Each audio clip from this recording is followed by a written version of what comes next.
Montpelier Design and Review Committee.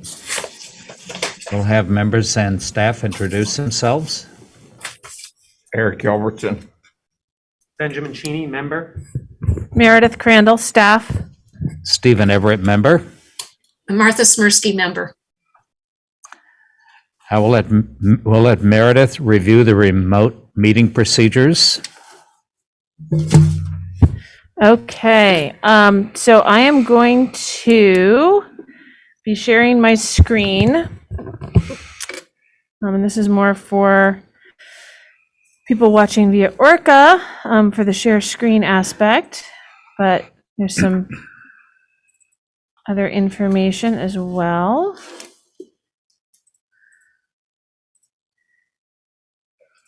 All right, so for anyone that's viewing this meeting via ORCA Media, you can participate in tonight's Development Review Board, Design Review Committee meeting using this Zoom link here. Alternatively, you can call in at this phone number and plug in this meeting ID number. And then you'll be able to ask questions and hear what's going on. If you're having problems accessing the meeting, please email me at this email address. For those attending via Zoom, turning on your video is optional. For everyone attending, please keep your microphone on mute when you're not speaking. This will reduce background noise. And a note that the Zoom chat function should really only be used for troubleshooting or logistics questions. If you have a question or comment about a specific item on the agenda or some other substantive item to say, please raise your hand. You can do that physically, or if you're on video, or use the raise hand button on your toolbar via Zoom. And then state your name once you're unmuted, and then you can go ahead after the chair recognizes you. If we have members of the public, commenters who are unable to attend the meeting, and I'll find that out via email, then we'll have to continue to the meeting to a time and place certain. I'll now hand this back over to the chair. Has everyone had a chance to look at the agenda, and do I hear approval of the agenda? I'll move that. I will second. All in favor of the agenda, speak your names. Martha. Ben. And Stephen. Agenda is approved. Unless anybody has anything else to add, we can go to the first applicant. Is anyone here for 75 Main Street yet? No, she just signed in. I'm trying to send her a different email. I think we're gonna have to Okay. wait We'll- on her, see if I can get her to get in. We'll move that down the list in case somebody can show up for that one. We'll go on to the second application for 66 Main Street, Overlake Park LLC, Great American Enterprises. And I think we have somebody here representing. Hello, Introduce yourselves. my name is Abby Jenny. My name is Abby Jenny. And I'm recusing myself as member of the DRC to help present this application for the outdoor seating for Charlie O's as a project that I will be involved in both design and build. Okay. Either one of you can describe your project. Do you want to describe the table? I can show you the lighting from last year. Okay. I'm not sure how to do that. I think you have the photographs that I emailed over. Abby, could you speak more directly right into the microphone? I can, I'm so sorry. No worries. that's okay. No worries. That's much better. Thank you. Great, no problem. So what I have here is the front of the veranda that faces Main Street. That was from last year. And the only changes we would make is I'm hoping that this foliage along the fence line will either be a prettier sort of fence with real plants at some point.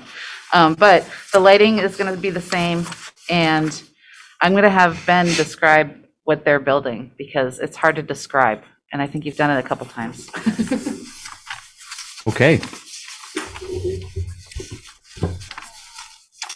So as you're aware, Charlie O's has their outdoor seating, and they were hoping to do some structures out there that would both generate some shade and a little bit of protection from a light rain, and make something that was a little bit more interesting and attractive than what was out there.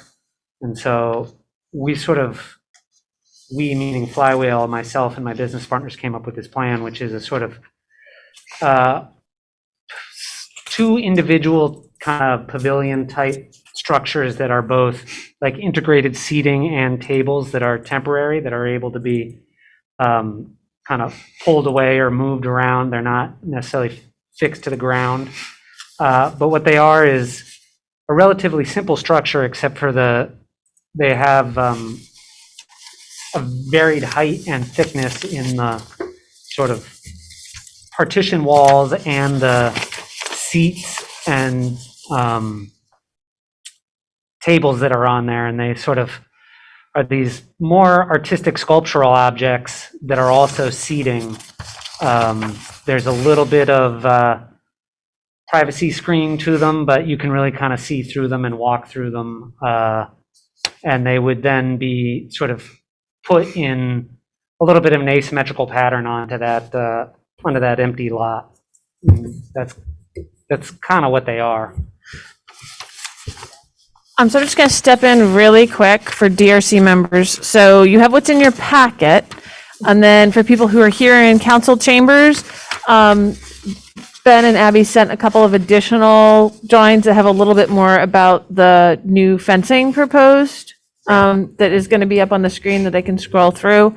And if you want to look at the old pictures with the sort of the fake greenery fence that Abby was talking about, I can show those as well. Right, and thank you, Meredith, for bringing that up. In this phase,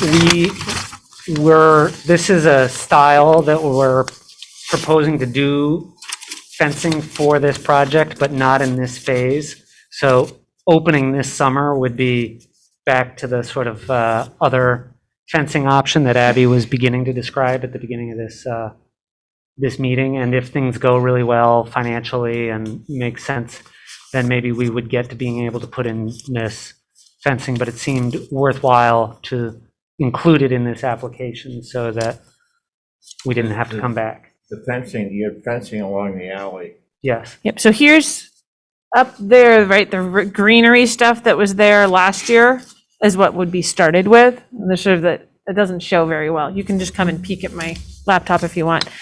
But the hope is to get approval for this as a temporary with the greenery stuff like it was last year, but then approval for more permanently the wooden fencing. So would the wooden fencing be up part of the year and then come down in the winter, but then it would be you get to keep putting it up, or would the wooden fencing stay? I think the idea is the wooden fencing would stay. Okay, for the winter as well. And wooden fencing would go along Main Street.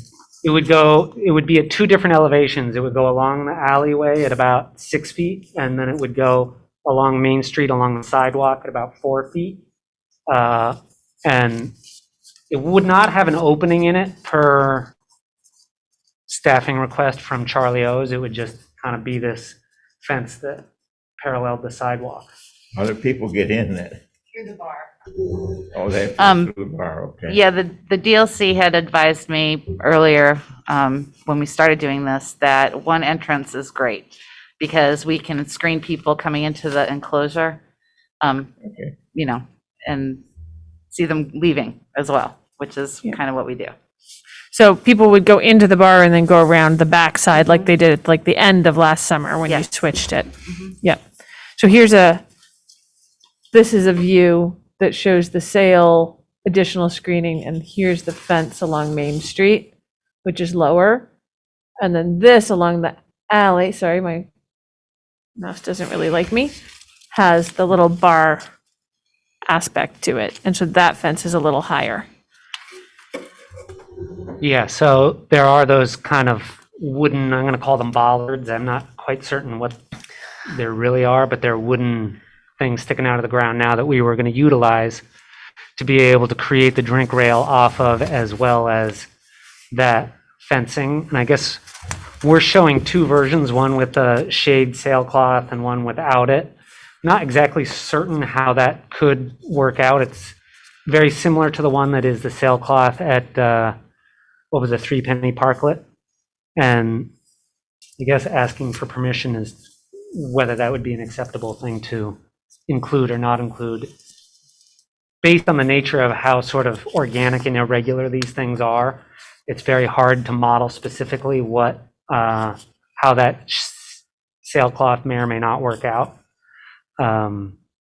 So it's a little bit of a, Are these, the sailcloths would be removed in the winter? correct, yes. And what about the benches, little gazebos or whatever? I mean, I think they would stay on the property. They might get moved to be a little tighter for snow, but the idea is that they would remain on the property, on the lot. And I don't quite understand the seating or the tables inside Yep, there. So if you could, because it just goes all different angles and different heights. you got it, yeah. Is that what it does? It does, yep. Yep. There are both benches and tables, and they're kind of at a standard 18-inch bench height and maybe a 36-inch table height inside and closer to a 42-inch height if you're standing outside of the thing. But it makes it so that it kind of mixes people together and or creates some sort of like irregular spaces for people to be in, but also creates a little architecture for people to sit in and be on. And so the idea is that those are wooden slabs of probably hemlock that could be pulled in or pulled out to be able to kind of give it more or less space, but not in a fairly, the idea is to make something that is actually relatively easy to construct, but has a really unique look to it. Steel frame, right? Steel frame, yep. I assumed that if we were doing it. Yeah, yeah, yeah. So it would be something that would be, the idea is it fits on a trailer, so one would be able to pull it up onto it. You'd take all the wooden benches and whatnot off of it, Winch it up on a and then trailer. winch it up on a trailer and deliver it, or take it somewhere else, or do something else with it. And the kind of like random height privacy screen. And there is some sort of like elements of wood in there that are also kind of creating a little bit of privacy screen, but it is definitely a sculptural object that is also offering some function. And Ben, there would be no regular standard tables around? This would be in lieu of other seating? No, there would be an option for probably 4 to 6 other sort of standard tables and stools. I'll let Abby speak to this. Yeah. I would rather not have other tables because we have to move them in and out or lock them up. And it's kind of, this was my dream so that we wouldn't have to do that. Okay. So hopefully not. Maybe if there's an event or something and we want to bring tables out for, say, July 3rd or something like that, I'd like to have the option. But I'm telling you, we would really rather not have them at all. Okay. Is there a base on the bottom? And what's that material? I think you're pointing to the rectangle underneath the rectangle. That was an exploration of like a footrest Oh, okay. to be able to sort of see what, so as this is definitely a likeness of what we would be building. And Yes. but it's not, all the details are not like perfectly worked out, but it would there would be some footrests, there would be some, I can't guarantee that all the rods are going to be in the place where they're shown here, but it would look very similar to this project. And there's a floor in it, right? Correct. There's a wooden floor in there, and it would have kind of a gutter that runs all the way around the top that would bring the water down in one specific location instead of kind of having it. There's a step up like 6 inches there. Correct. Yeah, there would be a steel frame, a 6-inch steel channel is what the frame of it would be made out of, so that it was rigid enough to be able to pull it around. And then we would use that to level it, which would then create a 6-inch step up onto it. Are you going to provide any handicapped access? This is a great question. it's totally possible if necessary. We had chatted with Abby about being able to, maybe they, like, you would be able to, in a wheelchair, you would be able to get to any of these sort of projecting tables or benches, you would be able to get to Just those when you're on the ground. when you're on the ground. If it was required to be able to get up inside there, then yes, we would create a ramp, but at the moment, that's not proposed because it felt as though you were still able to access it from the outside. You're not so likely to get out of the sun or the rain if you're outside. Not the rain, but the sun is a movable thing, and it is, you can kind of work around it. Well, and that would be an And then if our advantage to the, sailcloths Yeah. are in there, then there would also be shade.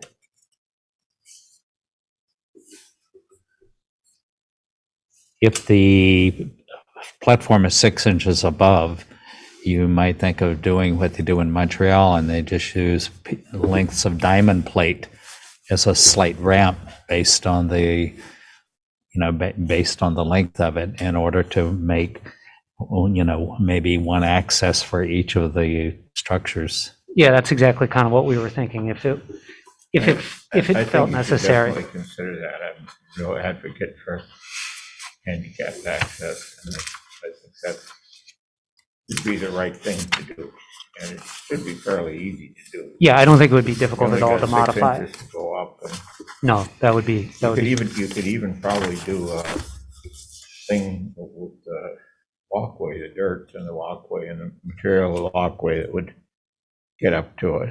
yeah, I agree with that. Yeah, we'd be happy to do that. I don't think that it doesn't complicate this at all, really.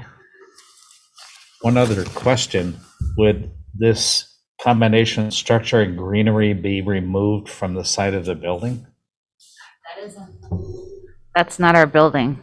That would belong to Kelly from Splash, and that was left over from the Pocket Park. Okay, So we sort of left it there because it's pretty, oh, yeah, it's Okay, no, I- technically it's a separate parcel, right? So because we it's on a can't really do building on a much with it. separate parcel. Yeah. okay. No, I wasn't sure if that was coordinated somehow or, okay. It sort of looked nice, especially in this picture, I think, with the lights and everything. I think it looks fine there. It looks, No, it was just a question, that's all, not a recommendation. Okay. And then Abby did touch on it, but on the subject of the lights, the idea would be to reuse the current lighting. It will be strung differently, but it would be reusing exactly what's already been permitted and what's up there. Okay. is there going to be any lighting on the gazebos at all? I have a lot of little mason jar fairy lanterns that we've been putting in and out on the tables. They're basically like a mason jar, and they have little, like, tiny lights inside, and they're solar. So we leave them out overnight or during the day, and then we put them on the tables at night. So they're just movable. Or you're not putting any lights in there, are you? Okay, what are you doing? You always have the option of putting some cable lights or some string lights inside the framework of the gazebos. And then you have the strings that come off of them. I mean, somehow you have electricity for the others, so you could tie them together, especially since you have the poles on the gazebos going up. You could tie to that and then do a perimeter lighting inside if you wanted.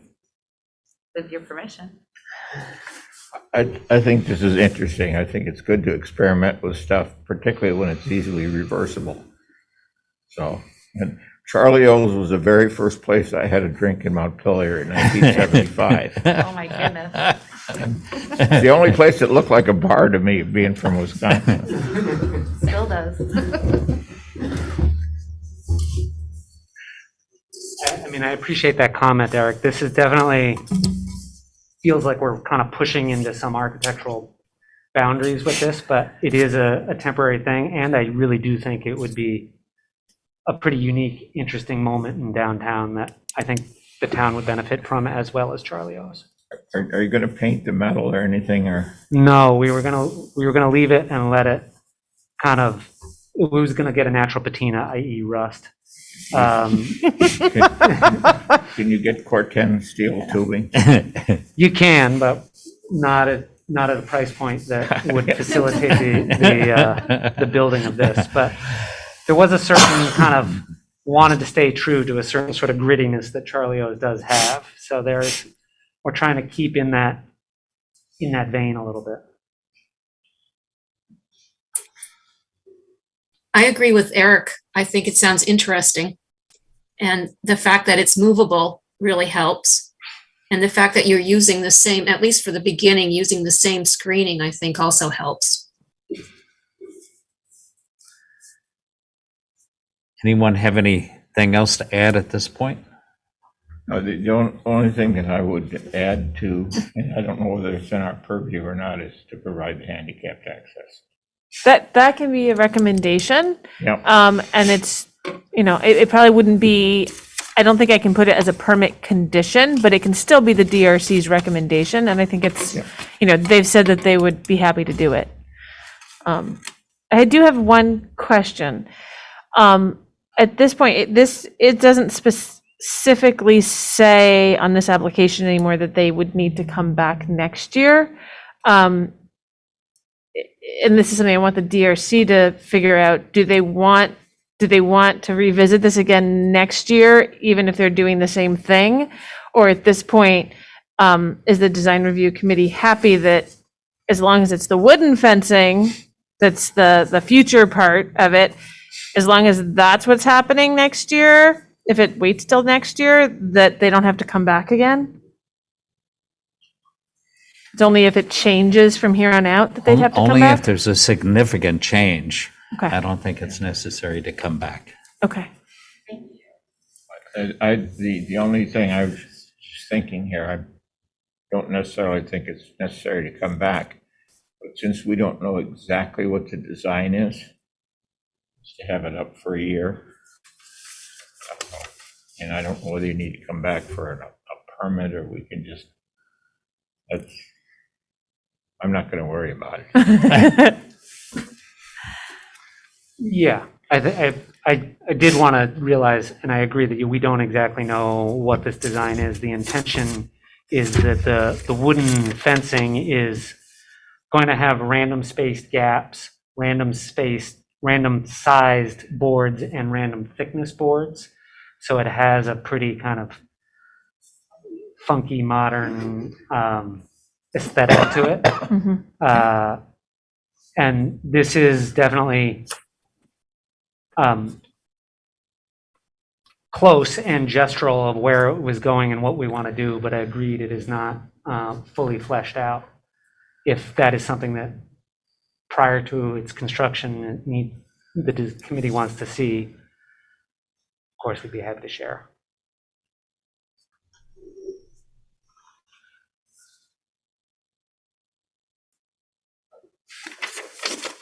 Okay, anything else? I can go down through the criteria. Exterior design and materials of new construction or alterations of existing buildings shall be consistent and compatible with the characteristics of the existing building or other properties in the district. I think that's not applicable, wouldn't you? Because it's not a building, really. But it's I would call it an accessory. So in either case, we'll just call it acceptable. Existing buildings shall be recognized as a physical record of their time, place, and use. And again, it's an accessory, so again, I could go either way, but I'll just call it acceptable. Proposed landscaping shall be compatible with the neighborhood and the site on which project is located. There's really no proposal at this point for landscaping or plants other than the existing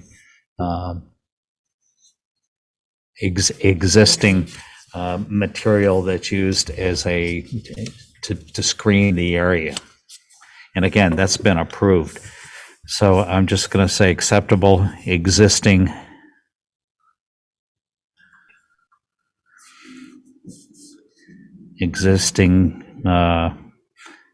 exterior cover.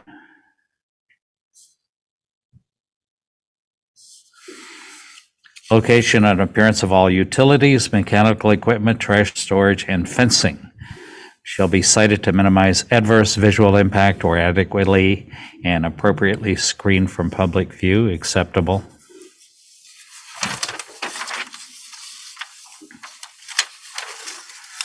Outdoor lighting fixtures, there's existing lighting, but again, there's an option for cable and or string lighting for the perimeter of the gazebos if you choose to add that.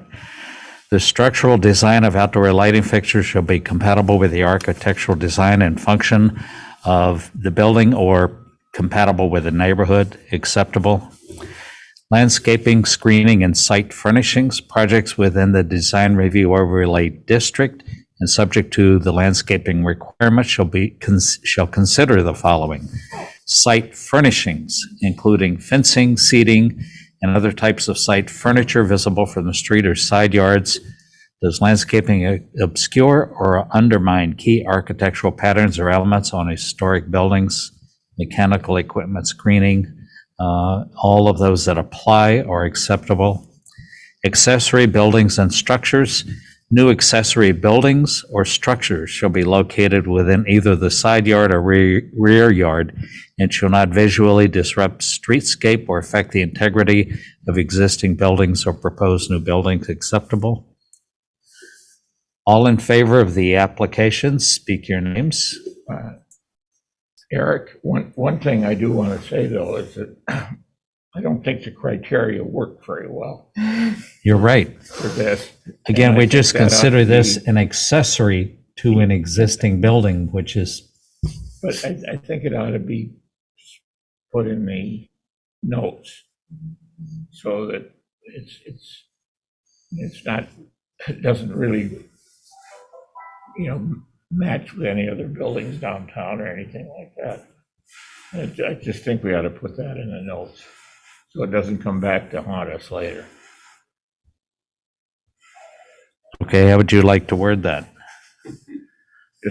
This decision is based on these being temporary movable structures. This evaluation is based on that.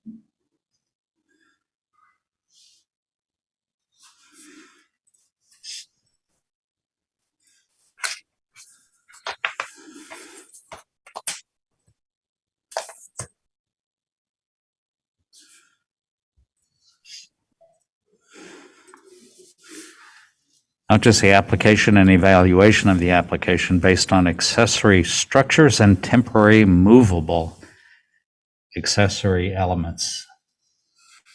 Because you're looking at fencing, which is not as temporary, and then you're looking at gazebos, which are movable and temporary only in the sense that they're not nailed down on a particular place, intending not to be moved. And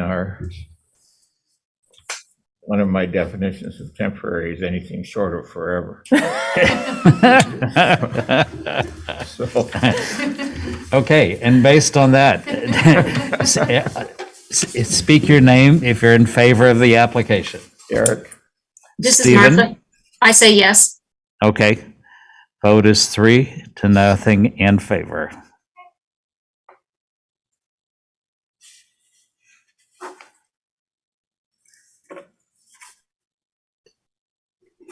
I And you can get Oh, somebody there's a to sign. pen up there behind your laptop. I forgot to put a fresh one there. So yeah, if we could get Abby to sign that, that would be awesome.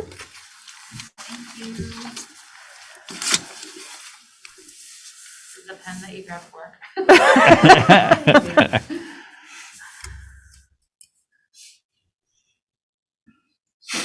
Thank you. very, very much, everyone. Thank Good you. luck with it. So much better. Good. Good do luck you- with your project. Do you want us to email you when the permit's ready so you can come pick it up? Yes, please. Okay. That would be great. Because, yeah, we'll have to do a administrative site plan report. Do you have my email? Yes. Okay, in fact, I did. Just wanted to make sure. Ben, I got a quick question. Are you going to do the welding on site or are you going to do it? I think that would be a great, We might do some, but most of it we'll probably do at the shop. people love to watch stuff. Try do. permission. It'd be a demonstration you could charge. Thanks again, Drinks and a everybody. show. Yeah, right? There probably will be some on-site welding, I'm certain of it. You'll be the hottest bar in town. Totally. Thanks again. Yep, thank you, Abby.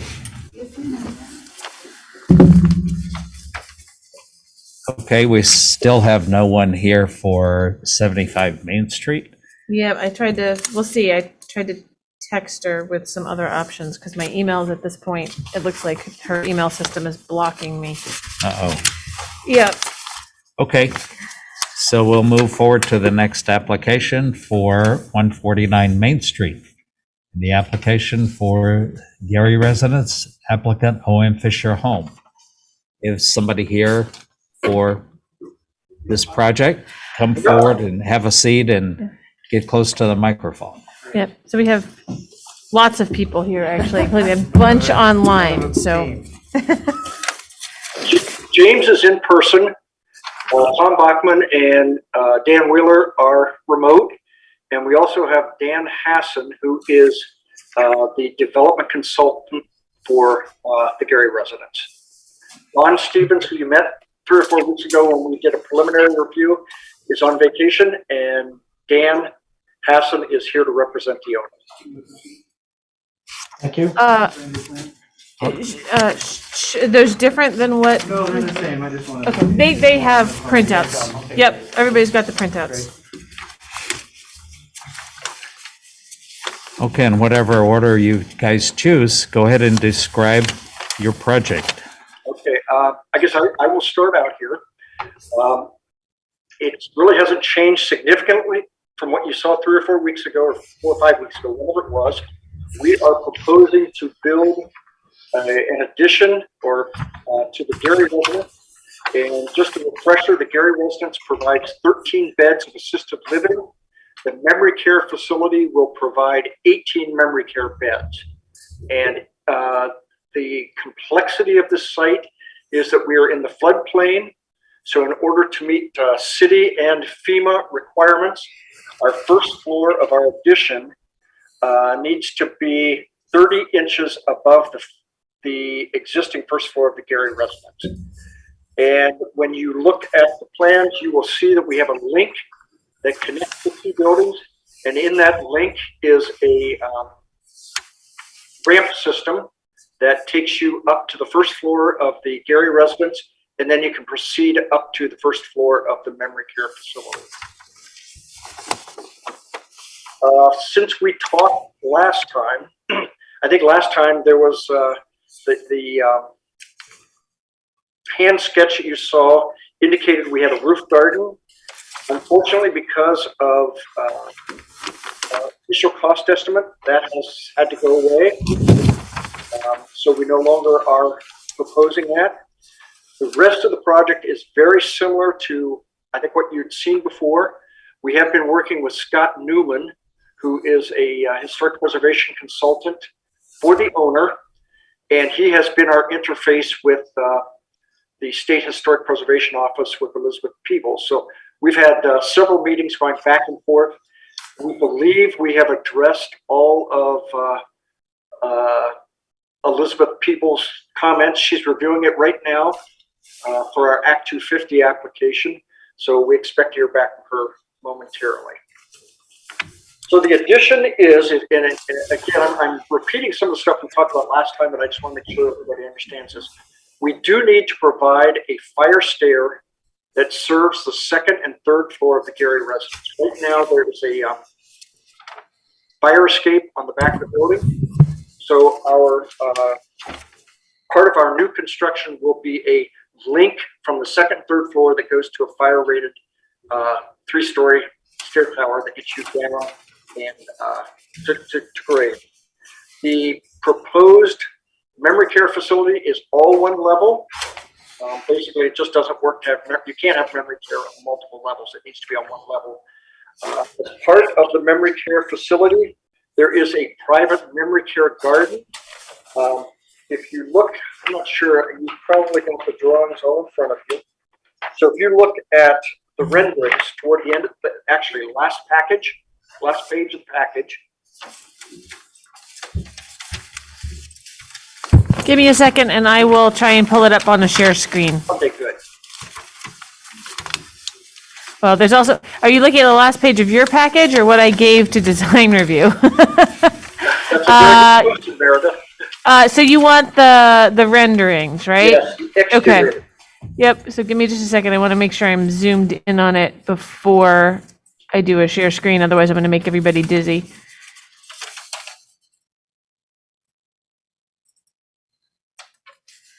Perfect, that's exactly what we want to look at. So what you're looking at here is the 3-story stair tower that we need for code. What we are doing with the existing building, we are absolutely doing everything we can to inspect that beautiful building that we've got. So we're touching it as lightly as we can. The link is only about 8 feet wide, the glass link that takes you to the stair tower. And then we're obviously, our stair tower and our proposed building is all brick. And if you see where the two fellows are standing in the rendering, that is the private memory care garden that is associated with the first floor of the memory. So basically that has to be a self-contained garden so that people can't wander. And also, we do not want the memory care people to be, I don't know, I'm not sure if I'm describing it, but we don't want them to be impacted by what's happening outside of the wall too. And then if you look to the right, entry from Drive D, you can see the massing of the existing building. Basically, it's all brick. We have 2 soldier courses at the corners. We have 2 soldier courses above each window. The windows are all black, aluminum clad. The sills are precast concrete, and we have precast concrete cap on the top.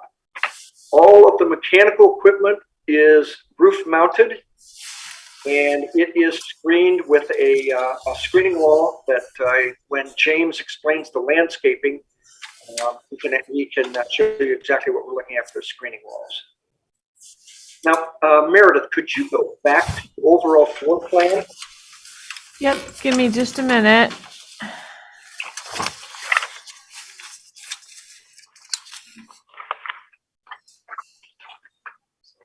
What's that?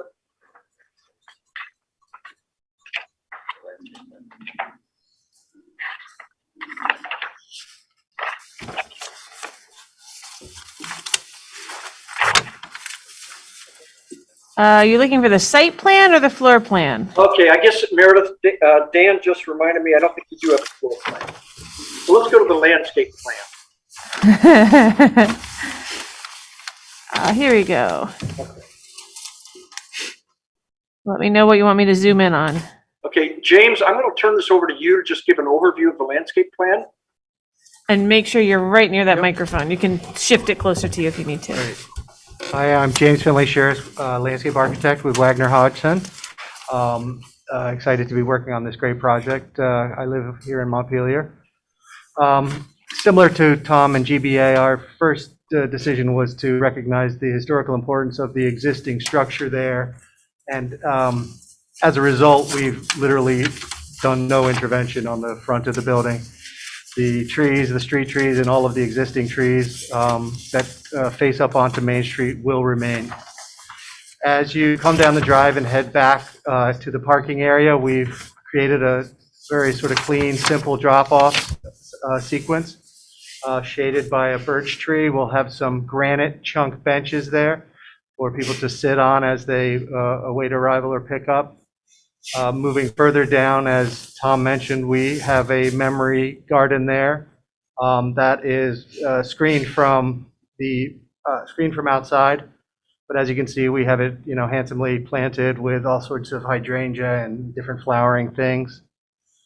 Then as we continue moving down through the parking, our challenge was to screen the extended foundation, and we've done that with a series of different grasses, ornamental grasses. And behind those grasses, we'll have Boston ivy trained up onto that brick building. So we expect that to really sort of soften some of the hard edges of the building. In terms of shading, there's some beautiful existing silver maples right on the southern property edge there. We're going to leave those. Those will adequately shade the parking lot. There's also some existing cedars there. We will leave those untouched and have adjusted our paving to make sure that the screening to the southern edge is maintained. Also along the eastern edge, we're going to keep those big cedars. As we get up to the northern, sort of northeastern corner of the site, the cedars may come in conflict with the construction. We're going to work with arborists to make sure we can protect them as well as possible. Any cedars that are injured we'll replace with new ones. Also on that eastern side there, we have a sidewalk or a path kind of going up past to catch that egress and entrance stair. And that path works its way around to the north, flanked on both sides by native shade-tolerant fern mix. We expect the residents to do this circuit and have really tried to make it as beautiful as possible, given the limited space. Along the north side, the sidewalk works its way back to Main Street, at which point we come across this terrace that will serve the entire facility. In that terrace, if you could just go a little further west, Meredith. There it is.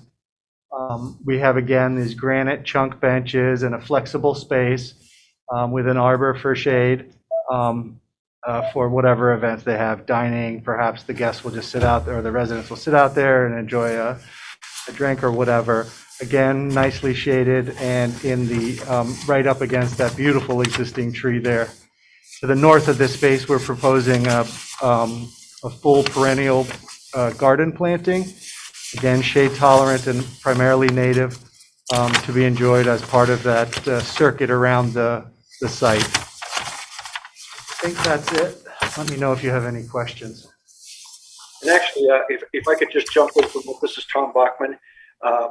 James just reminded me, he had mentioned the Boston ivy. I mean, one of our initial concepts with this building was to not distract from this building and make this almost a background building. And so we see this background building, it's obviously much lower. And we see the brick walls as being almost like garden walls. And they are going to become eventually, they're not going to be completely green, but they're going to be softened quite a bit with this Boston ivy. So as I say, this was always a concept to make this building stand behind and not compete with the beautiful building we have out front. So we're trying to make this as much of a, I don't want to say non-building, but I guess background building as we possibly can. Now, Meredith, if you wouldn't mind pulling up the elevations. I've got to remember which way they are. Give me a second. I think the elevations are up in the beginning. Give me a second. Maybe not. There we go. There you go. There you go. I don't know if people can really see this, but we pulled out all the materials on this. We're trying to be as compatible as possible. The main masses of the building where the residents' rooms are that's all brick. The links are wooden, especially on the east side. We wanted to do some clapboard siding to make a gesture to the neighbors that are on the other side of the cedar hedge. Trying to figure out which side I'm supposed to be showing here on Zoom. There we go. That might help. This is actually a good one. Okay, it's move to the east just a little bit, Meredith, if you would, please. Right or left? Screen right. Screen right. Screen right. Perfect. Oh, Okay. Yeah. No, other way? yeah, you had it. Okay, right there. Freeze it. Okay, this is actually an area that we've worked quite closely with Elizabeth Peebles on. This is the link that takes you from existing Gary residence up to the 30 inches above the in the memory care that we talked about.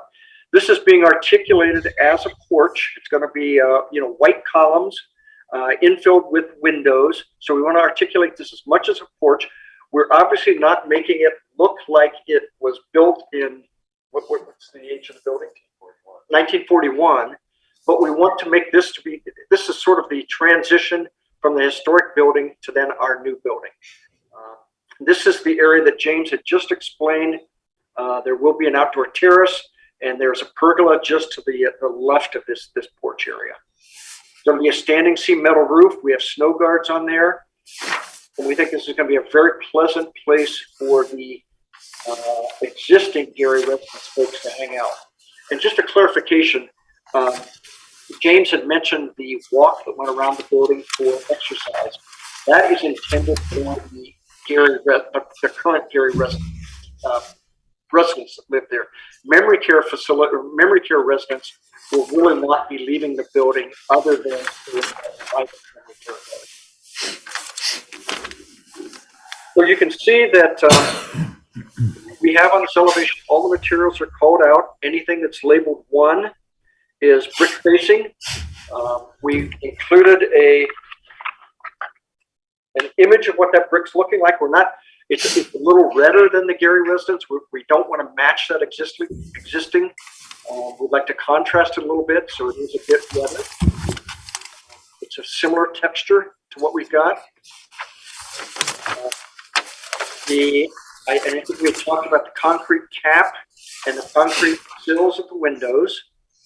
And then we have exposed architectural concrete at the base. And again, because if you remember, we are 30 inches above grade, we will have 30 inches of concrete exposed. Dan and I have been talking about using a bag rub. Yeah, bag rubbed finish on there, which will be a much smoother concrete. So it's not going to look just like raw concrete. Let's see. The screening walls for the mechanical equipment up on the roof and for the dumpster enclosure, those are going to be horizontal slats. They will be either iPay or cedar, and both of those woods are going to weather to a gray. The reason we can't be specific right now, I'm sure most of you know, materials and availability, supply chains are a little in question right now. So we're making our best guess right now as to what we can get.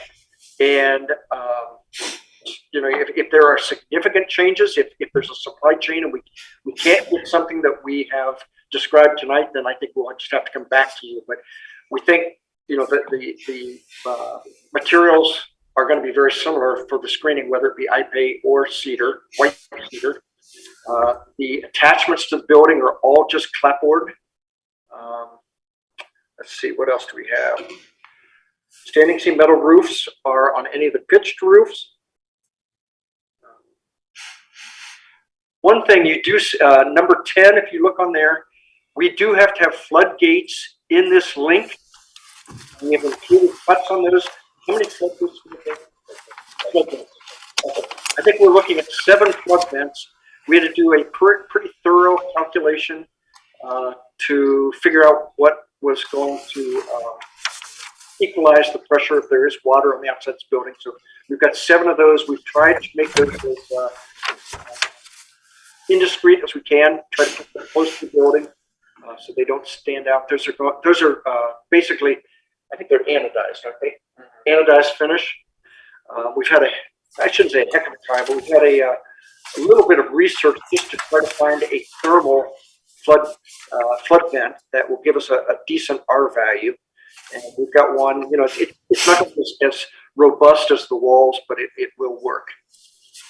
Because we have, I'm sure you know, we have a very strict energy code we have to match on a building like this. So that's kind of an overview, and we're glad to answer any questions that you've got.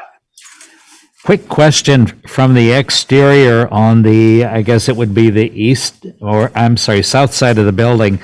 The screening wall for the memory garden, is that white or is it going to be a natural color or what's the color of that? Same as the clapper. Yeah, that would be the same as the clapboard, which is a gray green. Yeah. Repeat that again, please. The clapboard is what? The clapboards are going to be a kind of a gray green is what we're looking at right now. Okay. So that would match that, Eric. And then one other question. If you look at the three-story tower between the two existing and new building, at the top, it has some detailed cornice work. Is there going to be something similar on the single story behind it? Or is that just a cap, just a flat cap? I think it'll be the same. It might appear different right now, but it'll be a similar cast concrete cornice cap. Yeah. So without, yeah, it's pretty Can similar. you get a little closer to the microphone? Sure. Yeah, it'll be the same as the single story structure, just a cast concrete, simple cornice cap. And under the cap, Eric, we have 2 soldier courses running around the entire building. We've done the same thing on the stair tower too.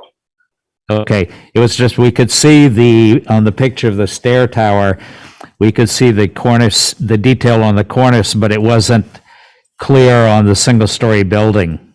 Okay. And it seems to be a nice feature.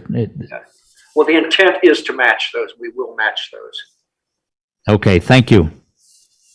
And I think it's pretty clear in your drawings, but I'm just going to ask about the privacy screening for the memory care garden is shown in the renderings as a white, what looks like sort of metal finish thing, but I think it's called out to be epay or cedar Correct. in your drawings, and I just want to make sure that it's the epay cedar. Yes, that's what it is, Ben. Yeah, great. Tom, this is Martha. How close are you to this St. Paul Street border? 10 feet? Okay. So it gives some space there for those neighbors. Are you talking about to the property line there? Yeah, I am. Yeah, it's 10 feet. Okay. Okay. I was thinking about the neighbors back there. Yeah, and Don, the executive director, and Rebecca Hassan, the development consultant, did meet with neighbors, and they were, they wanted to make sure that the privacy screen was staying. The cedar edge we've got there. Yeah. So we are doing our absolute best. We're assuming it is, but as James had mentioned, if any of the cedar hedges is damaged by construction, they will be required to replace that with equal cedars. Okay. Thank you. We do have a question from a member of the public when you're ready. One of the people on Zoom. Okay, we'll let Meredith coordinate that, but if anyone from the public has any questions or anything to add, I'll Yes. let you. So Diane, you had your hand raised? Yes, I did. Hi, I'm Diane Safran, and I live along with my husband Lou in the property that was just mentioned. So we live on St. Paul Street, 24 St. Paul Street, in the very small yellow house behind the cedar hedges. So we had a very good talk with Dawn, I guess last week or so, and we did look over briefly the drawings that Meredith just sent us this afternoon. So a couple of very quick questions. You've touched on some of the issues, but I wanted to get a little more clarification. And by the way, you can see we are in our kitchen, and if you look out our window, you can see the hedges right there.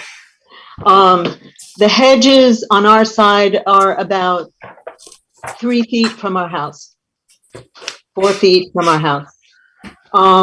So it's obvious to us that the hedges are very critical.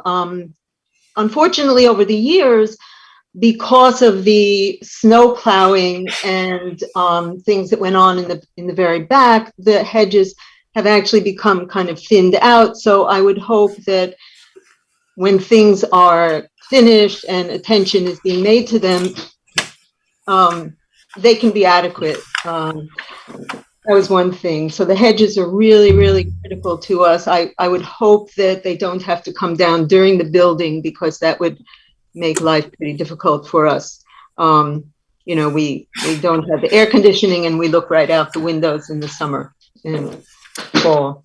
In terms, as I understood, the new drawings, what would be directly behind our kitchen window is the maintenance building. And so I'm just going to focus on these things because these are very big to us, although they're small details in this entire huge ambitious project. But the maintenance building looked like it is standing basically where the dumpsters are now, which is outside our window. So I gather that it's not going to be very tall. It looked like in the rendering, the architectural rendering, it looked like there was some little green space between the hedge and the building, but I don't know if that was just in a sort of a generic rendering or whether the building will be exactly right up against the hedges. And what comes to my mind in that regard is, will they be able to maintain the hedges if in fact the building is right up against them? The other question I had was about the dumpsters, and I see that there's going to be fencing around the new positioning of the dumpsters, which is to the left of our kitchen window. And so is the fencing going to go around the back and the side of the dumpsters, so it will screen the dumpsters from our view? And are the dumpsters going to be significantly bigger than the ones that exist now? I mean, I sort of guess they might because you have a lot more residents in the new project. When we spoke with Dawn, some of the neighbors and us on Zoom, we talked about the lighting, and I mentioned the lighting, and you know, there has to be lighting in that kind of a facility outside. And she did say something about motion sensitive lighting, which would make our life a lot better. So that's something also that I hope can be considered, at least certainly towards the back of the whole complex. And the final issue that I was curious about was the ventilation that's going to be on the roof of the new building, and how far back along that length of building it is going to be situated. Is it going to be something that's really towards the end and therefore will become very audible to us? Like I said, we don't do air conditioning and we have our windows open, and here we are in our kitchen right on the border. So those were the issues that I was curious to get a little more clarification, and we really urge you, these things are not necessarily huge to pay attention to on your end, but they're definitely hugely impactful on our end. So the cedar hedges, the position of the maintenance building, the question of the screening of the dumpsters, and the lighting, and the ventilation in terms of sound. So those were all the issues that really impact us. So a lot of other things look great, but we just wanted some clarification. So thank you very much. This is James, the landscape architect. Can I respond to those questions? Yes, go ahead. Hi, Diane. My name is James. I'm a landscape architect. I live here in Montpelier. I'm also a member of the tree board here. I do take great pride in all of our city trees, and the cedar hedge is very important to us as well. So what we'll do is once we get the construction team on board, we're going to contract with an arborist to come and take an evaluation of the cedars. If required, you know, based on their management plan, we will look at fertilizing the cedars and getting them on a maintenance or sort of fertilizer management program. If we need to cut any of the roots to allow for the construction, we'll have them air spaded, and those roots will be treated with a hormone which suppresses the growth of the cedar during the construction period, so it reduces the stress on the cedar during that period. So we will go to, you know, we're going to really thoroughly make sure that those cedars are taken care of as best they can be. I can speak to the dumpster. The dumpster will be surrounded by fence on all four sides. The lighting has a mode that it goes into in the evening where after a certain time set by the owner, the lights go into a 40% energy saving mode. And then beyond that, they become only motion sensitive, turned on by the motion sensors. So at night it will be dark. It will not be very bright for you at all. The maintenance building, but there is space between the cedars and the maintenance building. Our thought was to just leave a native red fescue grass to let it grow. We won't cut it back. We'll just let it grow. It flops over, and we were just going to leave it at that. So hopefully no lawnmowers going back and forth there.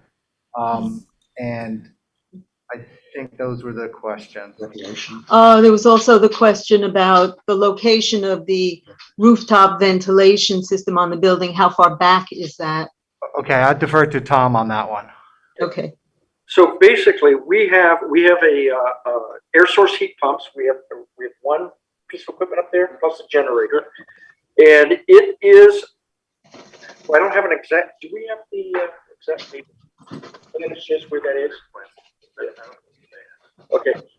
What do we have it though, so I can tell her where this is? Yeah. It's right there. Okay, it is, Diane, at the east end of the building. So it's. I wish I could.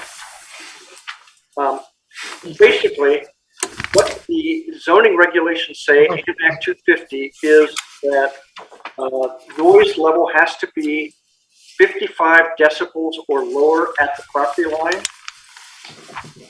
And what we are specifying is equipment that will be 55 decibels or less on the building. So we are doing better than what the requirements are. And Meredith, I can't remember if this is a requirement of yours or if this is an Act 250 requirement. I think that's an Act 250 requirement, but Montpelier does have a noise ordinance. Okay. It's separate from the zoning regulations. So I would need to look back at the Montpelier's noise ordinance, and that can be something, now that we've had the design review committee meeting and know that that's a question, I can circle back to that in my staff report before the development review board meeting. And it might be something where you can send me, I don't know if we have a rooftop that shows exactly where that equipment will be. It might be that you send me a new image before DRB to show me where that is. Okay, we can do that. Okay, awesome. I did want to clarify, you said that the ventilation system is in the east. Could you, I don't know which exactly is east, so if you could tell me where it is in relation to the building that you're building. The east is at the end of the building where your property is. Oh, so it's on our end of the building. Yes, it is. The air source heat pump is. The generator is at the west end of the building. Okay. Is that the noisy? Which one is noisier? The generator is the noisier one, but the generator only kicks on, I think it's once a week for 15 minutes. It has to run to lubricate its parts, and it would run, obviously, if there was power outage, because it runs the elevator and things. Yeah. So, Diane, that is the noisier piece of equipment will be the generator. Okay. I did just have one other question in terms of the hedges, and then I'll let everybody continue. It would be great if, when the attention is given towards the hedges, they could be more of a screen than they are, because as I said, over the years, in terms of the thickness of them or the healthiness or the number of them, because over the years, as the plows pushed the huge amounts of snow further and further back, really right into the hedges, it really damaged them. And since we are so close, we really see pretty much right through them. We have a good view of the dumpsters. We see the dumpsters and we see the garbage cans and we see everybody putting everything in it. And, we're neighbors, we're close, but it would be great if, considering there'll be more things back there and the building, it would be great if they could function a little better than they have. They've sort of deteriorated over the years. We've been here 15 years and we've watched them kind of get thinner and thinner. So, we're hopeful that with that kind of tree expertise that you're going to use, that they can really function to help us, and then we'll be happy. Diane, this is Tom Bachman speaking. With the new layout, with the maintenance building and the dumpster with the enclosure around, there's no way they can be pushing snow Yes. there any further. So actually, I think that's going to make your situation better. Yes. What it means is that the Gary residence is going to have to truck off snow. So Yes. in a heavy snow event, they will store snow in a couple of parking lots or parking spaces, and they will have to have that snow. And what that I thought the same thing, that was kind of a silver lining when I looked at the renderings. And what actually will be in the maintenance building? It's basically, you know, the garage that they've got in the backyard now. It's basically where they store patio furniture, that sort of thing. I see. It's basically it's a storage facility. It's not going to be a workroom. Okay. It will have a garage door and a people door, but it's just for the maintenance person to store his equipment in. Yeah, and you said that building would also be some kind of a clapboard? Yes, it is. It's Okay. clapboard. Okay. Thank you very much for clarifying everything. Thank you.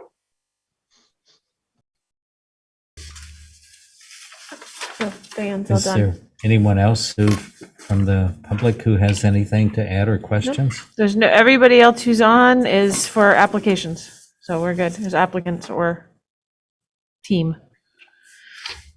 Okay. Do any of the other committee members have any other comments, questions, or suggestions? I do not. Okay. Then we can go through the criteria for the project. For all projects, exterior design and materials of new construction or alterations of existing buildings shall be consistent and compatible with the characteristics of the existing building or other properties in the district. The removal of historic materials or alteration of features and spaces that characterize an historic property shall be avoided. Character-defining features, finishes, and construction techniques or examples of craftsmanship that characterize an historic building shall be preserved. There are no deteriorated features that apply here. Any treatments that cause damage to historic materials, including but not limited to chemical or physical treatments, such as sandblasting, shall not be approved. For new construction, shall be considered to be compatible if the materials used possess a kind or type that are appropriate to the district. Materials selected shall either fit the neighborhood context of the proposed building and/or reflect the nature and use of the structure. That's acceptable. Existing buildings shall be recognized as a physical record of their time, place, and use. Any new development shall be differentiated from the old, but shall respect and be compatible with the massing, size, scale, architectural features, detailing, and overall character of the primary historic building and nearby historic properties. That's acceptable. Proposed landscaping shall be compatible with the neighborhood and the site on which the project is located. That's acceptable. Location and appearance of all utilities, mechanical equipment, trash storage, and fencing shall be sited to minimize adverse visual impact or adequately and appropriately screened from public view. Acceptable. Alterations to buildings called for by public safety, accessibility, and fire codes shall be designed to maintain the character of the construction materials and features to the maximum extent feasible. Acceptable.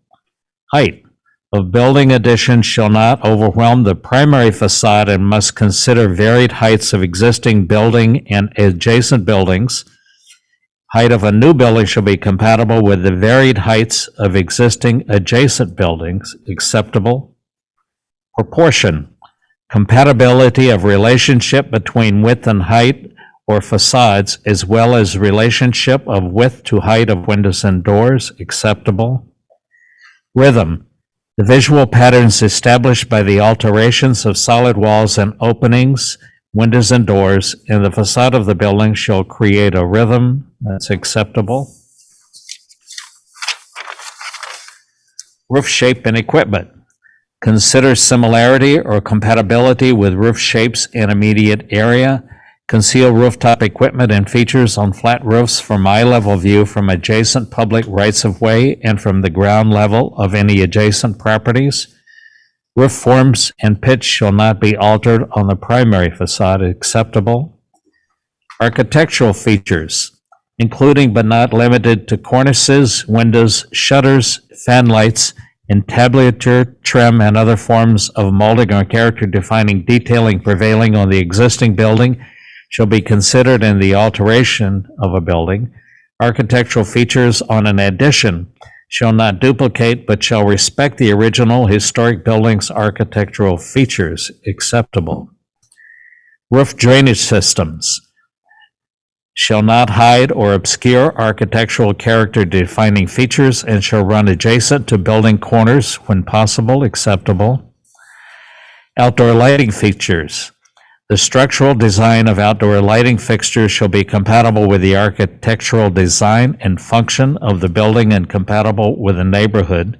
Acceptable. This is a long one, Steve, sorry. No, that's okay. There's a lot more to go through. Well, there are a lot of components of this Yeah. project. Landscaping, screening, and site furnishings. Projects within the design review overlay district and subject to the landscaping requirements in section 3203 shall consider the following. Site furnishings including fencing, seating, and other types of site furniture visible from the street or side yards. Does landscaping obscure or undermine key architectural patterns or elements on historic buildings? And mechanical equipment screening. And for historic structures, existing historic and contributing resources such as street trees, fences, gates, walls, steps, gazebos, walkways, front and side yard patterns shall be retained or restored when impacted by the alteration of a building. Walls and fences shall be compatible with the site and the building in scale, traditional materials, and design that reflects the period of the building and or is compatible with the surrounding context. Acceptable. Criteria for historic structures only. Windows and doors on historic structures, character defining windows and door patterns, placement sizes, proportions, and original features such as trim, sash, and molding shall be preserved to the extent possible. When preservation not possible, such character defining windows and doors must be rehabilitated or replaced in kind. It doesn't seem to even be applicable so far. Windows and doors that are not character defining may be replaced, but such replacements must be compatible with historic building style, materials, and architectural features. So there's only a minimal impact because of the addition in the rear of the existing building. Yep. But any of those changes are acceptable. Porches and stairs on historic structures. Location of porches, ramps, and stairs shall be placed in a manner that does not impact or undermine the original and significant ornamentation or detailing of the existing buildings. Stairs, ramps, and porches shall employ suitable detailing to connect and be compatible with the historic and important design features of existing buildings and new construction. Stairs and ramps shall be designed in a manner with details and materials that provide the most sensitive and compatible structure that fits the building design and layout. And again, the addition to the rear of the existing building achieves that. Criteria for new building. New development shall incorporate sustainable design and construction methods and materials compatible with historic materials and styles. Acceptable. Scale and massing of new buildings shall be compatible with surrounding structures. Acceptable. Orientation. New buildings shall be oriented toward and relate both functionally and visually to public streets and or common greens, parks, or plazas to provide a uniform streetscape. New principal structures shall be located and oriented with their fronts parallel to the street and with a setback distance comparable to adjacent structures. Acceptable. This one's a little different.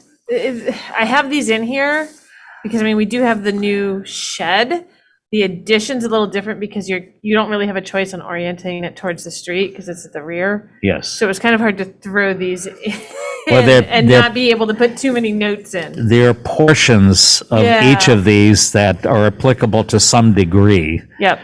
Continuity of physical elements such as yards, fences, evergreen masses, or building facades along a street acceptable. Context and connectivity. Building design shall be sensitive to the overall character and context of the design review overlay district and to adjacent buildings, acceptable. Accessory buildings and structures. New accessory buildings or structures shall be located within either the side or rear yard and shall not visually disrupt the streetscape or affect the integrity of the existing building or proposed new building. And again, the only recommendation was what was brought up in terms of the conversation was that the cedar hedges at the rear of the property will be maintained and or supplemented to provide adequate screening for the residential properties on St. Paul and Brown Streets. And given all of that, do I hear a vote for approval on the project? Eric says yes. Ben This says is- yes. This is Martha. I say yes. And Steve says yes. So it's approved 4-0. Just so you know, we do not have a development review board meeting tonight, and we do have our representative for our first application. So if everybody is willing to stick around, we have the room to be able to do our third application and the rest of our business.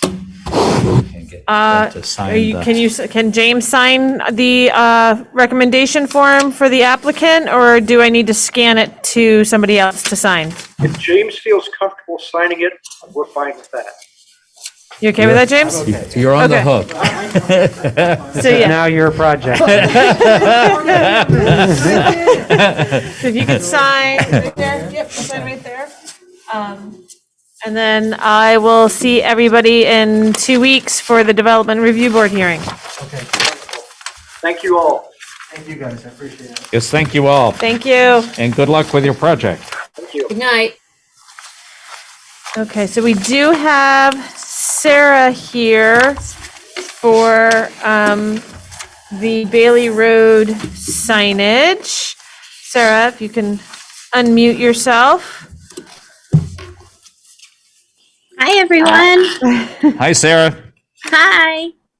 So let me know if you want me to screen share your application, at least the images of the sign, I can do that. Or Martha, if you need to see it, I can pull that up on the screen. Is it different than what's in our packet? No, Okay.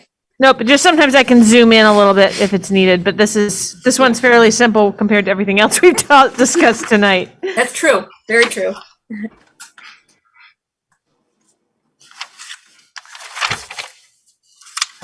Go ahead, Sarah, and describe your signs for us.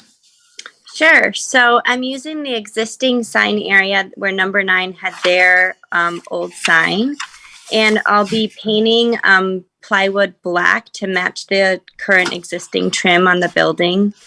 And I'm having a plywood base because there's holes left over from the previous sign. So I just wanted a smooth finish. And then on that plywood base, we will put individual letters spelling out Bailey Road, and they'll be 20 inches tall, 1/8 inch thick. It's made out of steel with a gold powder finish used for exterior and interior signage. I believe on like page 2 or on the cut sheet, you can kind of see the proportions that would look like. So it should fill most of the sign space. That's pretty much it. We might do a little bit of molding to hide any of the like imperfections between the plywood base and the old exterior sign, which has a little bit of trim. So I just kind of want to hide some of that like weird like circle molding just to make it feel all finished. I think I can share my screen or my content on my screen. You should And be I able just- to. I just want to show you what the interior looks like. I have lettering behind my cash wrap, and this will look similar to this. Did it come through at all? No, try again. Okay. There So we go. it won't have the tagline for your home and closet, but it would just be the Bailey Road letters on a black background. That same kind of font, Sarah? It will be the font that you see in the cut sheet, which is a little bit more, A little heavier. a little bit heavier. Yep. Okay. Also, the background will just be solid plywood and not the shiplap that you see here, but it's still that same color gold. Yep. And then Sarah, will the letters be held off the plywood like in your inspiration photo, or will they be flat applied? Nope, there'll be a space between the plywood and the letters. Each And letter how do you has Go ahead. a separate mounting hole and screw that kind of leaves a little bit of space.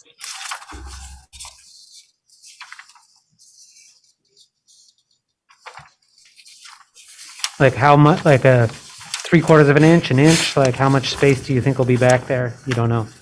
I don't know. I could measure the ones behind my cash wrap. I can fit maybe like my pinky finger behind it, but it's pretty tight. Yep. Okay, great. And then I assume the screws, they're providing you with screws that have also been powder coated gold. Yep. To match with the letters. You won't actually see the screw through the letter with how Right. the hardware is on the back. Even better. Nice. Yeah.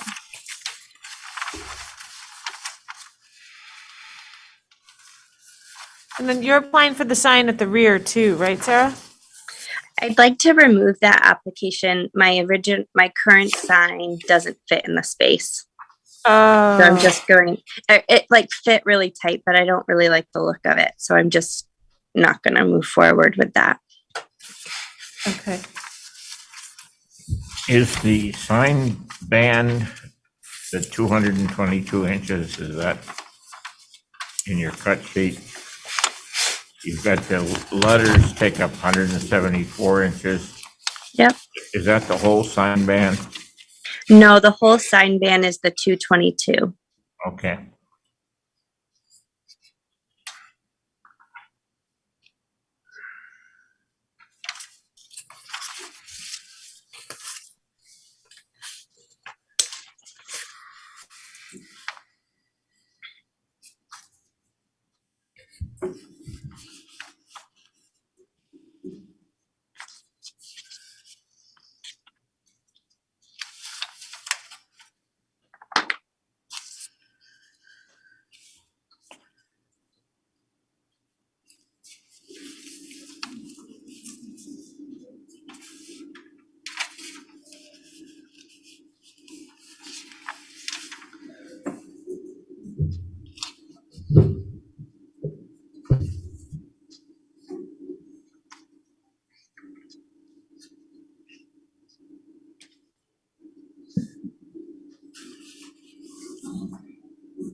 Anyone have any comments, questions, suggestions?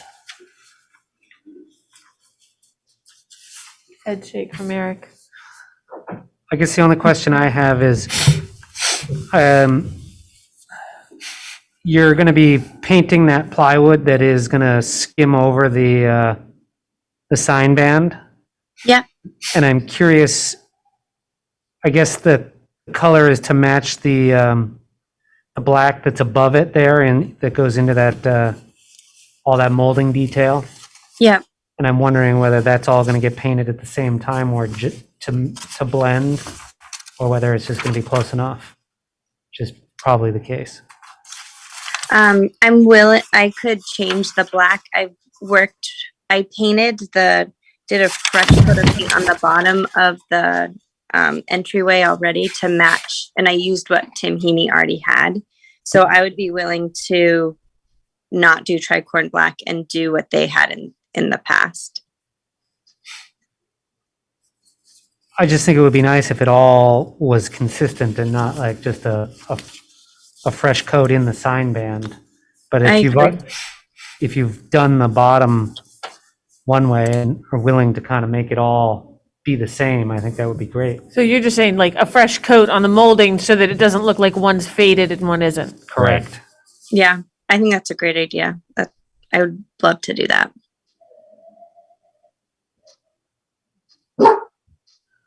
You tell them. My dog agrees.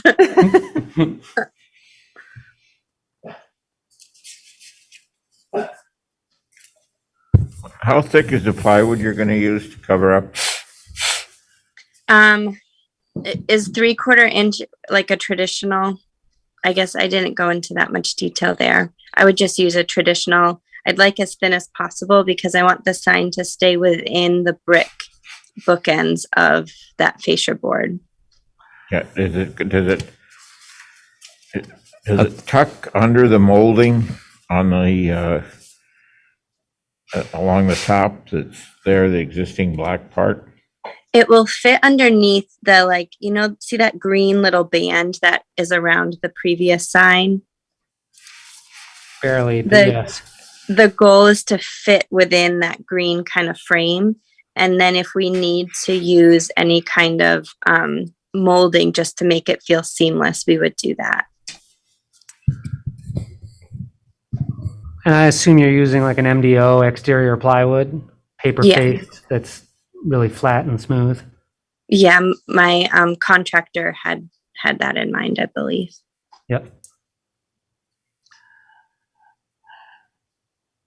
And depending on how well the top of the plywood is covered by the existing molding, you may want to put a thin cap on top of the plywood, because between the afternoon sun hitting your sign and the funky weather we seem to have here in Vermont, it's a good idea to protect the edges, at least on the top and sides, just to prevent them from delaminating, which I can attest will happen if you don't.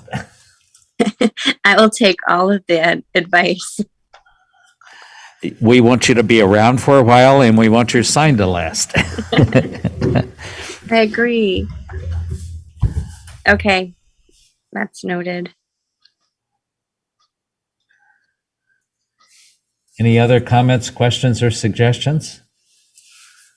Okay, I'll go down through the criteria for the sign. The size, location, design, color, texture, lighting, and material of all exterior signs within the design review overlay district shall be compatible with the building and structure of the site and surrounding properties. Acceptable. I didn't ask, is there any lighting on the sign now or any proposed? No lighting now and none proposed. Okay. If a building has multiple tenants, there shall be consistency in placement and size among all signs. Acceptable.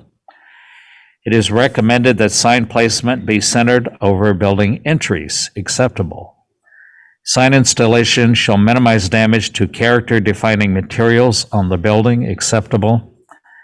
In masonry buildings, fasteners shall be in the mortar joints. It doesn't look like that's the case here. It's in an existing wooden sign band, but I'll just say not applicable. Sign design, color, and typography shall respect historic precedents where appropriate and shall be of the appropriate scale for existing and new buildings. Acceptable. Sign support structure shall be compatible with the building architecture and must not be overly complex or dominant in and of themselves. Acceptable. All in favor of the application, speak your names. Eric says yes. Ben, Martha says yes. And Steve says yes. So the vote is 4-0 in favor. Thank you. So I'd be very Sarah, interested whoops, to see what you decide to do on that back door too. Me too. That will have to be phase 2. Yeah, okay. Yeah. I guess I'm just putting this out there. If I wanted to paint the current yellow black to match. Is that something I come back to the design review committee for? No, if all you're doing is painting that rear surface, Yeah. because that's already painted, you can just change the color of that to black without having to get any zoning permit. Okay, Now, thank you. could we give approval to do a similar sign on the back in gold letters, obviously at a smaller scale to fit into that small space? I would love She's already paid the fee, so if Then we can do that as an option for you. that would be great. Or Sarah, I would like to see you use your logo back there. That'd be great. Yeah. You said your existing sign is too large? It is, yep. Yeah. But if you were to scale it down, would you like to do that? I could. I'd rather do it in gold than like a wooden frame, what it is now. Okay. so something like what you have on the back of the application, but in gold and scaled down. Yes. So this Yes. here. Yes, okay. Yeah. So you guys, she's already paid for that. So if you approve that Yes. and give her those two options for the rear sign, we can do that and give her the option. And then she can figure out what she can get created that makes sense.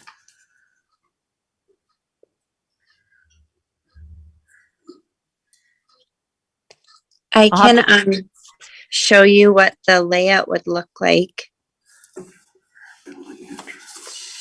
Maybe I can't right away. Let's see.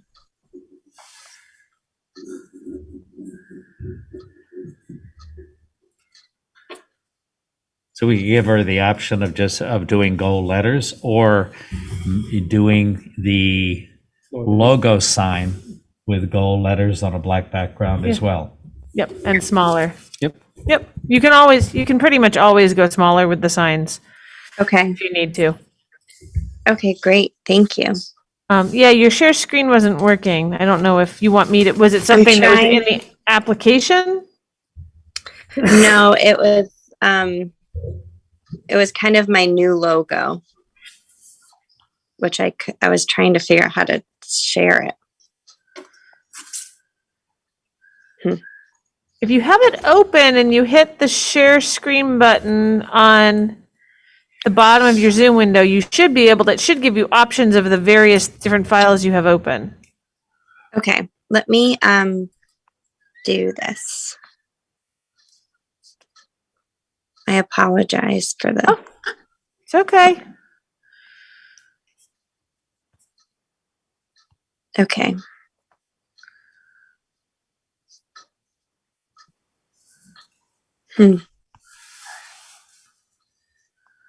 And again, the option was for the rear building entrance sign. And again, you can either use Bailey Road gold letters on a black background or use the logo sign with the lettering in gold on a black background. Oh, so this is the new logo. If you'd look This behind- is the new logo. I wouldn't do the Montpelier, Vermont, and there wouldn't be a shadow behind the fleur-de-lis, but it would be the image of the home, the fleur-de-lis, and then the stacked logo. Okay. If you could send me that image, because it's something you've shared with the committee, I can Yeah. add it to the file as a new version of what the sign might look like. And that would Okay. be great. Would you use the same font as you're using on the front, or would you use that font? I think I would need to use this sign maker couldn't do custom fonts, so I would have to use the same font on the front.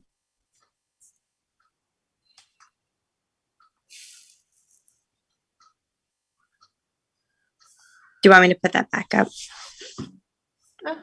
I think it's okay. Okay.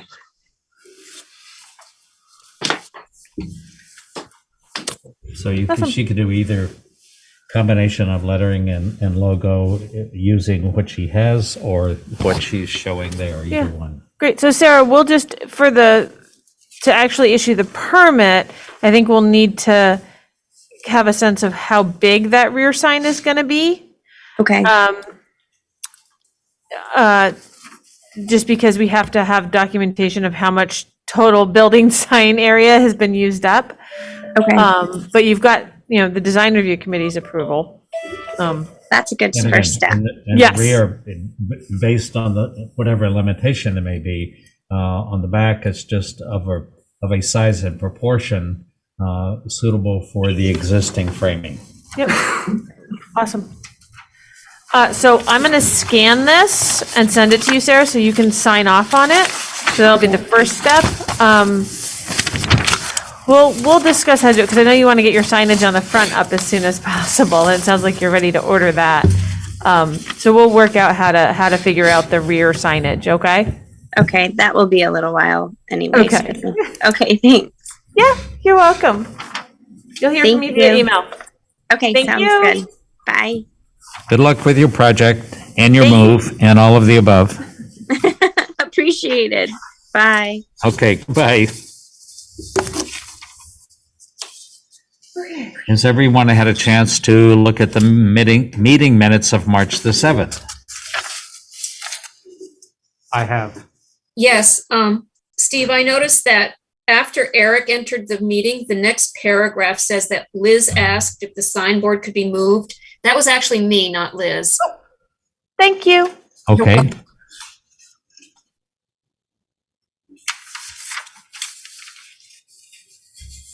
Any other changes?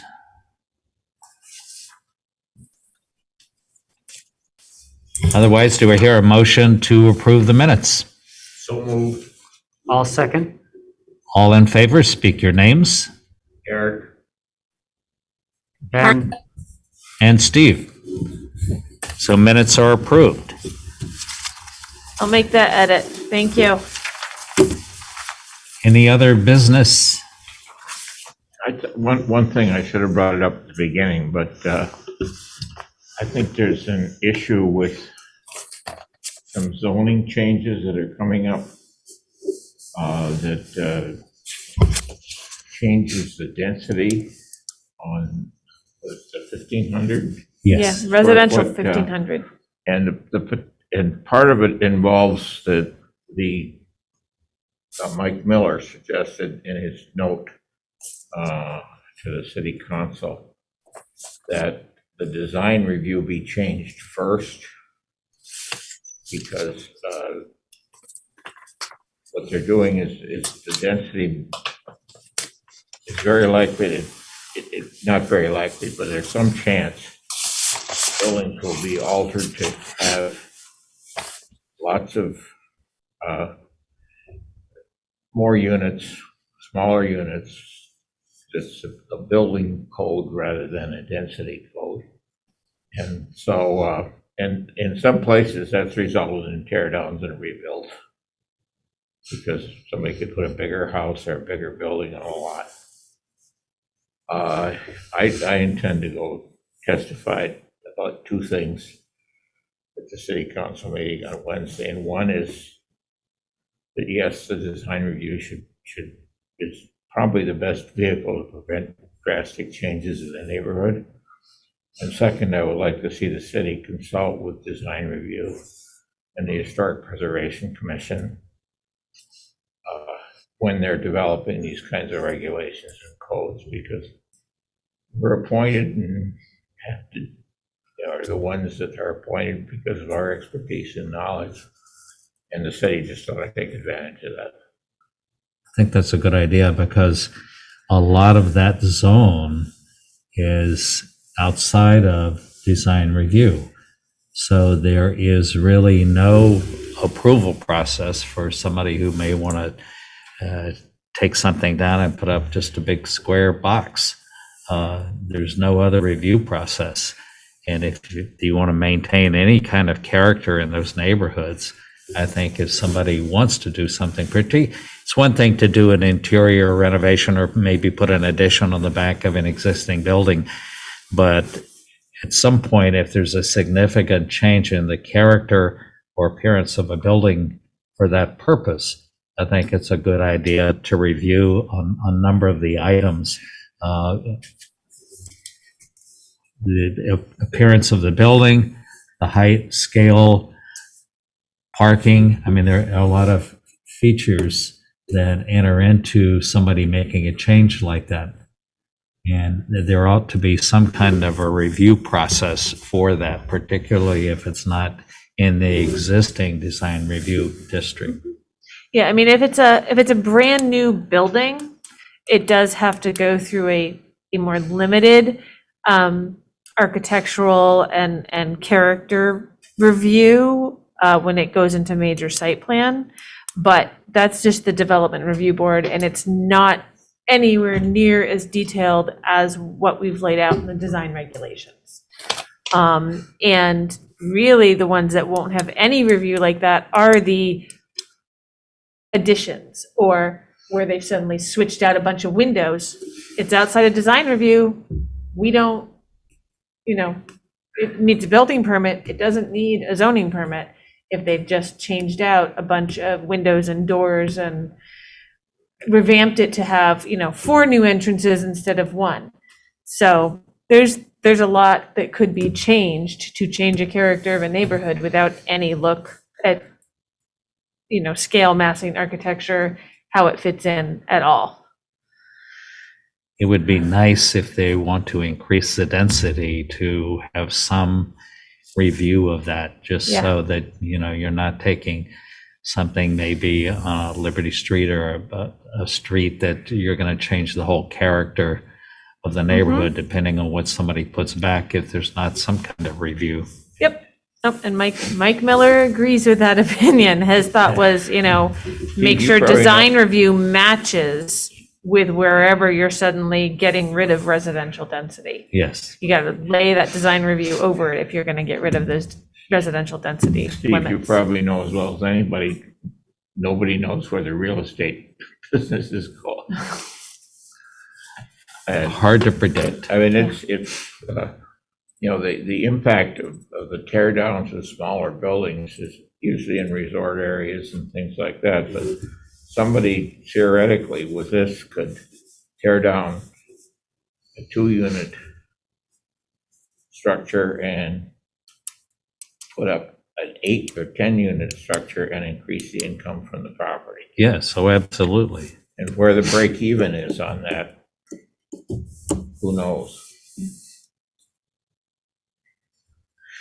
So Yep, so that's at city we're all council. for adding, even though it probably would mean ultimately more work for the committee, we certainly would encourage that to happen so that it controls the quality of what's Yep.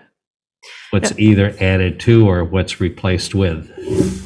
So that'll be at the city council meeting this Wednesday. That meeting, I think, starts at 5:30. The agendas are posted on the city's agendas and meeting minutes page. And there's several items of business before they get to the zoning rewrite, but this is one aspect of the zoning rewrite.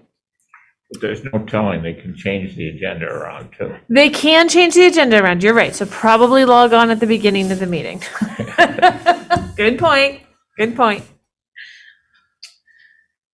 Okay, anything else? Anybody have anything else to add? Do I hear a motion to adjourn? So moved. I second it. All in favor of adjournment, speak your names. Martha? Eric?